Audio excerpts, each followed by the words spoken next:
Law number seven. Law number seven is get others to do the work for you, but always take the credit. This one sounds very selfish, but it's a law of power. You see, the thing is, you've got to look at this book in a very mature manner, and you've got to look at these laws from a holistic environment. You know, these laws actually apply to God Himself. God applies laws like this in all situations.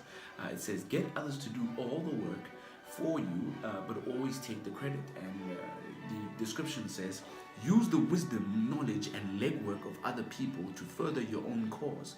Not only will such assistance save you valuable time and energy, it will give you a godlike aura of efficiency and speed. Do you remember what I said? That's how God operates. God operates like that.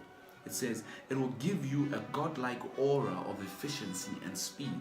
In the end, your helpers will be forgotten and you will be remembered. Never do yourself what others can do for you. And this is a very serious but controversial law number 7. And 7 is the number of perfection. And it takes all the other 6 laws and puts them into perspective, because now you've reached the level of godlike aura and efficiency and speed. And that is when people, for instance, the way I operate my business, I've got over 1 million followers worldwide. And when I go live, people think that I'm like, about to do some serious business deals. And most of the times I am. But sometimes it's a little bit more, of a sales pitch than what it actually really is. People look at you and they dream about you and play movies in their minds. As a result of that, they think that you are much more larger, much more wealthier than you already are. You're much more fast and efficient, and your team and your company is much more bigger than it already is. And that is very good. A lot of the times, whatever we think in our minds, or the perception we have of companies like Apple and GoPro and Louis Vuitton and Gucci and all these other big companies like Undercover Millionaires, we think that they are larger than life, that they are bigger than what we think, that being like those companies is near impossible. They are 1 in a billion. But no, it's not. It's actually a practical exercise. And the way they do that is they rely on the efforts of you, the listener, you, the customer, you, the person who's viewing.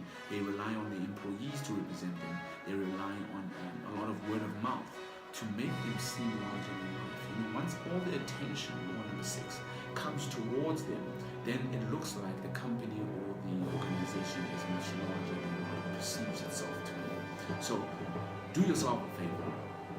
Always work with people who are going to be smarter than you, who are going to be more hardworking than you, because why?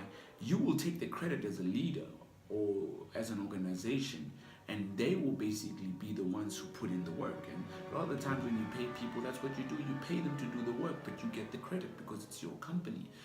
It's not a malicious thing. It is a form of life. It's a form of business. They get paid or compensated through money, and you get compensated through credit. But the credit creates more money for you, attracts more customers. They do the same level of work, but you get paid more and more and more over time.